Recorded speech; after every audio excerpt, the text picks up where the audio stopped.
With Final Fantasy X's prologue having some need of explanation as details about the world of Dream Zanarkand are slowly revealed throughout the story of the game. The same can be said about Final Fantasy XII. While it does show scenes that follow each other chronologically, the context behind the war can be confusing as there are small gaps between the scenes in the opening cinematics of Final Fantasy XII, which will be the purpose of this video, where I fill in those gaps to provide context about the war between the Archadian Empire and the Dalmasca and Nabradian alliance. In order to grasp the full understanding, I had to read the manga associated with Final Fantasy XII. The manga is a cancelled 9-chapter series that lays out the story of Final Fantasy XII. In fact, while reading the manga, I was already surprised by the difference in the portrayal of the characters between the game and the manga, with the main one being Vaughn showing more energy and passion in the manga version as opposed to the video game, where he is more timid. I encourage those of you who are fans of Final Fantasy XII to read this manga, as there are other details that are not mentioned in the game, but they can help explain certain scenes that you see, and I will be making references to the manga throughout the video. So, without further ado, let us commence with the explanation behind the prologue of Final Fantasy XII. In the timeline of Ivalice near the events of Final Fantasy XII, there are two major powers in Ivalice, Rosaria and Archades. Rosaria is rarely featured in the game and their sphere of influence does not reach Dalmasca and Nabradian. On the other hand, Archades, being the more aggressive of the two major kingdoms, laid right at their doorstep. This was a time where the two major powers were anticipating imminent war against each other. Seeing Rosaria's sphere of influence growing in the west and slowly creeping in its own land, Archades responded. It began to attack its southern neighbors in an attempt to grow its kingdom to counter that of Rosaria's. The smaller kingdoms of Dalmasca and Nabradian were too weak to fight the Empire's forces separately, so they decided to form an alliance through the marriage of Rassler and Lady Ashe, the daughter of the King Raminas of Dalmasca. This marriage would ensure the alliance between two kingdoms. Some short time after, Archades advanced upon Nabradian and engaged its forces in combat. After a few days of fighting, the kingdom was destroyed in a sudden powerful explosion as a result of Judge Zet testing the power of Nethicite under the orders of Dr. Sid.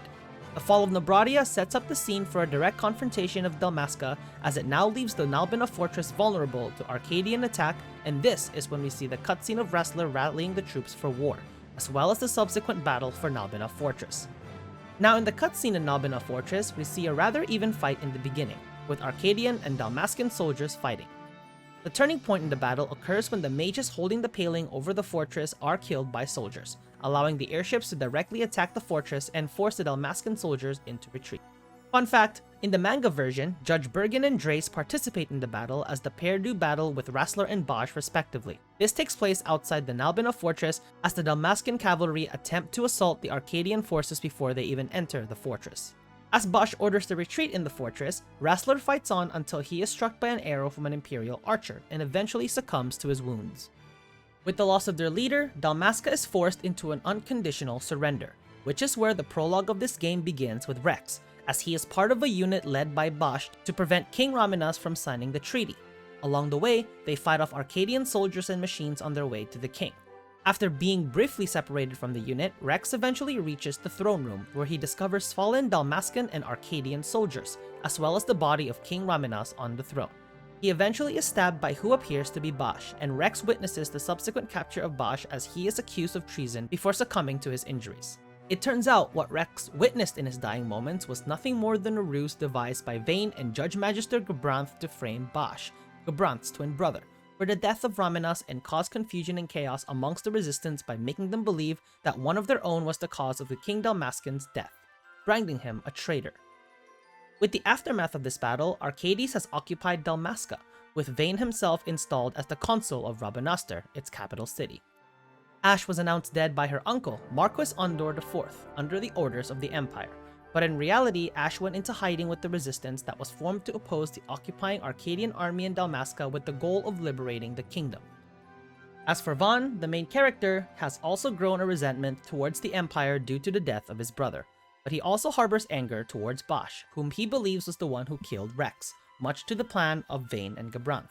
And speaking of the latter, this is where we see Vaughn training in the Garmscythe waterways to begin the story of Final Fantasy XII, set 2 years after the war between Archades and Dalmasca. And this is where the video on the prologue of Final Fantasy XII ends. The prologue of Final Fantasy X already showed the political aspects of the story, but similar to Final Fantasy X, the level of destruction and chaos remained the same.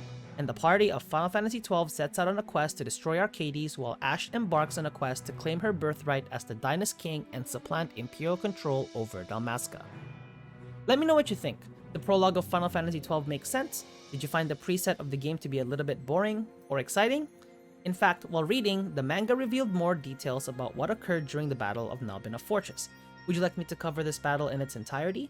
Let me know in the comment section below, and let me know what other aspects of the world of Ivalice you would like me to cover, whether it falls in the events of Final Fantasy XII or any other game set in its world.